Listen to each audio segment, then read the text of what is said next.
Hello and welcome to episode 30 of the Youth Intake Challenge with Dulwich Hamlet. We're into the 10th season. We're about halfway through our first season in League 2, so let's take a look how we're getting on and have a quick peek at the Youth Intake preview.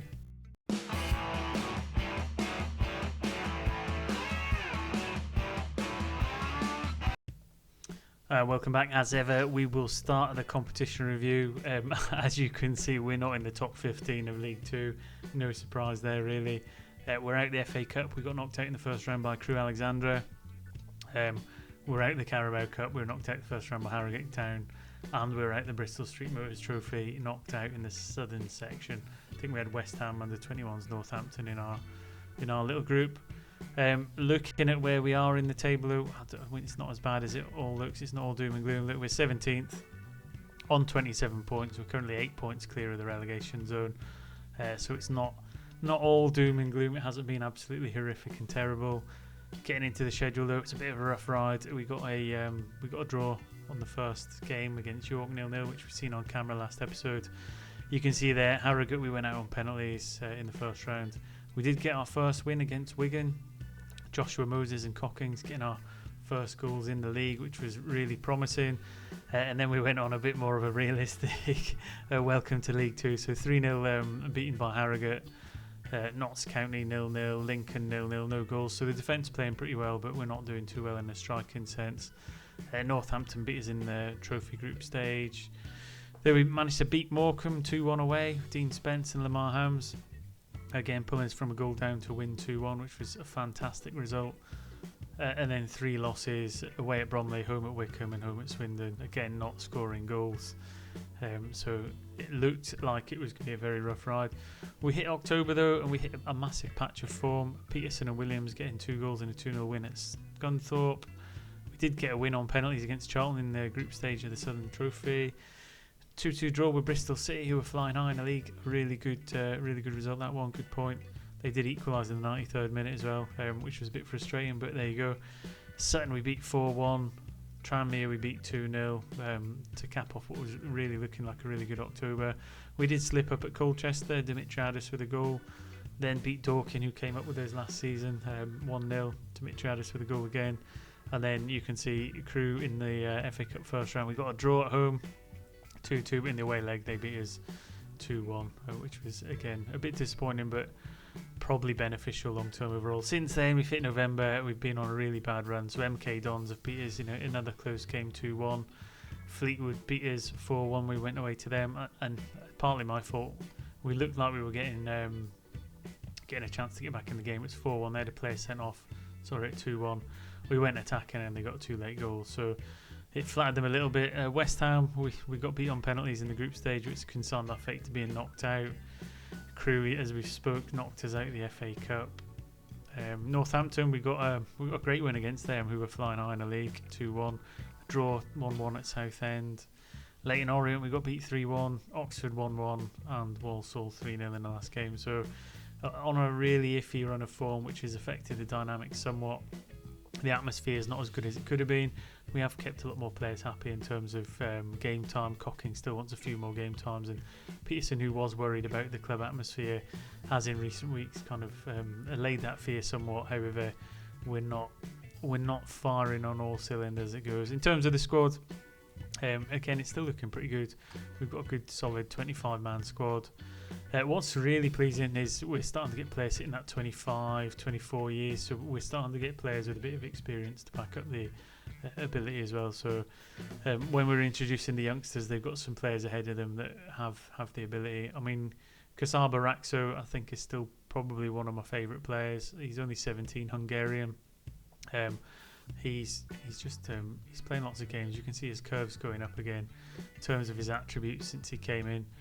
Again, he's got a really good curve. We're starting to see more players get a few more technical attribute increases, which is nice, instead of being the physical and mental as it's normally been when we were part-time. So going back professional has benefited a huge number of players at the club. Some of the other ones, I mean, Carl Peterson's getting a lot more games again this season. You can see he's already got quite a few more up arrows on there. So again, in terms of his progress and his development, let's click on the wrong button there. In terms of his progress, he levelled out a bit. He's on his way up again, and his attributes since he came in. As you can see, their composure with an 8, anticipation with a 7, positioning's good. You're starting to see a couple in terms of passing, dribbling. So some of the other ones have gone down, but I think overall we're on a bit of a flying high. One of the big bad bits of news at the start of the season, if I can find him in the under-18 squad, was Tony Watson, who we were really excited to see if we could integrate him in as our new number 1 striker. He unfortunately broke his leg. If I can just find his injuries. So yeah, he broke his leg, out for, well, it's still another 2 to 4 months. He's been out for 4 months already. A significant break. I don't know what that's going to do to him when he comes back, but what he did show a lot of promise, and I thought he might have been introduced fairly early to the squad, but he hasn't quite made it. Looking at the other players in the under-18 squad, we've got, Harley Purdy's out on loan. You can see some of these players maybe aren't going to make it, like Andrew McCoist, but I think Eric Lynch might be one to look forward to in the future. He's got a good spread of baseline stats. If we can get him a good 2 years developing with the club and then introduce him to either the first team or loan him out, I think he's got potential to be one of the big players in the club. Transfer wise though, and this is one that some of the keener-eyed of you might have spotted, is there's a player missing from here, and it's Cartman.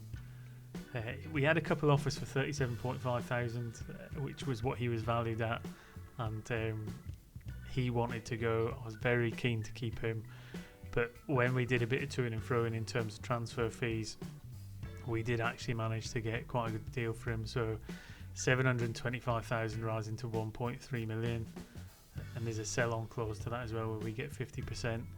So although we've lost a really good midfielder, I don't think at the time he was all doom and gloom. He hadn't played at the point we were looking to sell him, but we've had to let him go in terms of the finances. What that did enable us to do within the club vision is we got some youth recruitment, we got an affiliate club, we've got some youth facility improvements in progress. There's 1 month left on that, so we've actually managed to get a few little improvements within that area, which is probably off the back of getting them fees in. So it's one of them ones, every now and then we're going to have to let a player go. We can't keep them all forever. We've let him go. I toyed with keeping him, but I just couldn't turn down that kind of funds that's going to keep us going long term. So players like Lamar Hams, he's had to play a lot more games than I thought he maybe would have, because we lost the youngster. But again, he's been going up.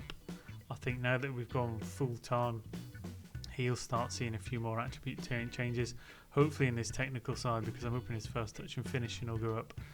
But as it currently stands, he's not the be all and end all of what I want to be.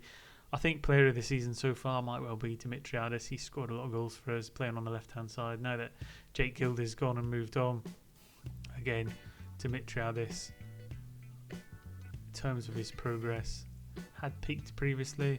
He's on a bit of an up again now. All-time attribute changes. Again, we're starting to see a couple in the technical crossings going up, but his mental ability's gone up and his physicals have gone up a lot. He's got a pace of 17 now, so playing out on that left-hand side is a massive benefit to have someone with pace out there.